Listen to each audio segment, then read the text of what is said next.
Hey guys, how you doing? This is Manga, etc. and I'm here today to bring a review for One Piece episode 994. We really have just two things going on right now. So everything involving Kaido and everything he's saying over there on that side. And then the other side, the flip side of things, the surprise side of things as well. I was like, when I saw the title of the episode, I was like, okay. I'm gonna get what I want, and that was Kiku versus Kanjuro. I'm gonna save that to talk about that to last. So basically, on the Kaido side of things, it was just really him just rolling. Well, he wasn't rolling up; he was already there. But he just hammering in what he was started off saying within the last episode. He's like, "Yo, this is my plan," and then we learn something new about the plan. It don't involve Orochi. Yeah, Orochi gotta go as far as Kaido is concerned. So we have basically kind of just like hint at that. And then we have Orochi go into how do you know about everything I had to go through to get here? Do you really think you're gonna just get rid of me kind of thing? And then kind of just goes, yep, you out. You out. He just slices us off it clean.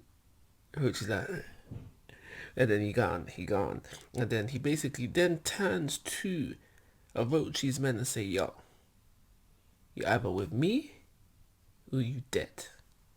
We see a lot of shocked faces going on. And then we don't really get answers. But I think it's safe to assume that Orochi's men will follow suit and be like, yes sir, yes sir. What do you want us to do first, sir? Kind of thing. And that's essentially what this part of the episode is about, involving Kaido and all that. We do have Luffy because he can see and hear what's going on, and he now realizes that Momo is in more danger than he originally anticipated, so he's now in a rush to go get him, and he's using Yamato to like save on the searching because he's not as bad in directions as say Zoro, but he's not good either. So he's using him to get around kind of thing. But what I did find funny, and I think it's because I can now hear the voice of Yamato, but up until this point Yamato's been like cool, calm and collective. And when we find out when Yamato finds out rather that Kaido wants her to be the new shogun of Wano, his new one, the new Onigashima, as he's gonna call it. Yamato pissed. Yamato's pissed. Yamato's like, what? You ain't forcing that upon me, and you're just pissed. That I found that funny. More so funny that I did in the manga. Again, like I said, it's probably because I can now hear Yamato's voice. So with that all said and done, let's talk about Kiku versus Kanjuro. Because like I said previously, at the very beginning of this, I didn't think we would get it, and I didn't say this to anybody, but I did feel like within myself is that if we did get it, it's just going to be a standard filler fight, which are not usually that good. But I was kind of surprised by what we got within this episode. So we start things at episodes, there's the exchange and blows, and we have these moments where it looks like Kanjuro does hit, but doesn't turn out to be that way. And I think this was Kiku using observation haki, and there's nothing wrong with having observation haki. In fact, in the new world, everyone should be having the basics. Everyone should be having the basics to some degree. So yeah, that's what we see from her to begin with, and then after a while, and I think this is what I liked about the fight the most. It slowly began to become a mind game where is Kiku not only battling with Kanjuro physically but also mentally as well, because as we know, Kiku spent a lot of time growing up with Kanjuro, so she's finding it hard to fight him due to this mental kind of block. And what I feel like the anime has done here, more so better than the manga, is show us just how much of a hard time the samurais, was it 7 or 9? Odin's people are having dealing with the fact that they have been betrayed by someone that they have trusted for so long. Because there's multiple, 2 or 3, but definitely multiple chances within this episode where Kiku could have had delivered the final blow, or seemed like she could have delivered the final blow, but then hesitate. We do have Ashura Doji at one of these moments saying to Kiku, yeah, go for it, finish him kind of thing, making it seem like Ashura is completely over, or like not completely over, but completely done with Kanjuro because of the betrayal. But I still feel like because of stuff we see at the end, very end of the episode, where they're all there, like just looking over the body, and you can see the suffering and all of them. I do feel like if it was a thing where Ashura was the one to fight Kanjuro, he would also falter in places as well. Other than that, just talking about the fight itself, I feel like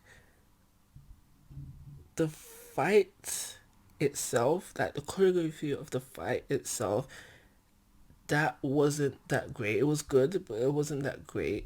But I feel like adding in the mental mind game is what made it as good as I see it. As good as I see it. There was loads of shots within the fight that I really did like all the grand stage stuff, and there was multiple like things I wanted to screenshot for, like for the not for the print screen, for the thumbnail. But I tried to keep my thumbnails as less of a, not clickbait, spoiler as possible. So there was loads of things I couldn't include, loads of shots that was in there that I couldn't include.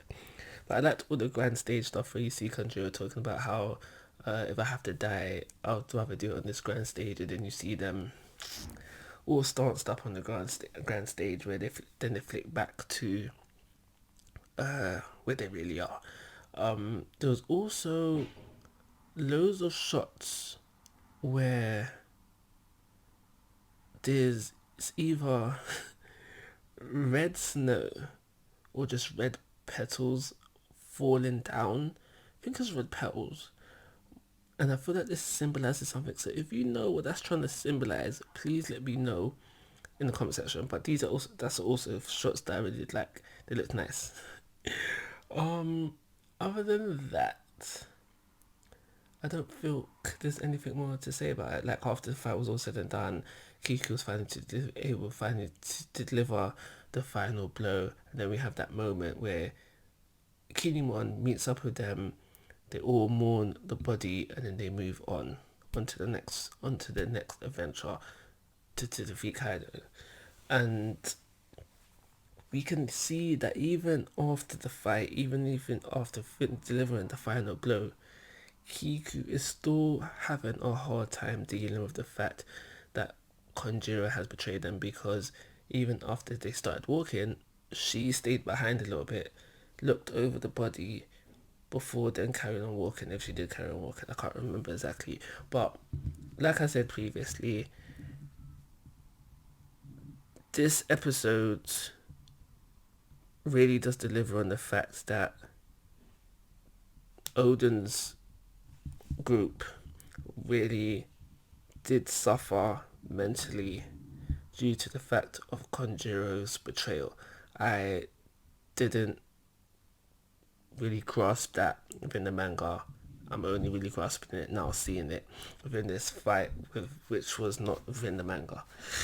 So it's for those reasons I'm going to give this episode a 4-star rating. And like always, guys, I'm asking for your thoughts and opinions. If you haven't already, please subscribe to my YouTube channel. But most importantly, take care. Have a nice day.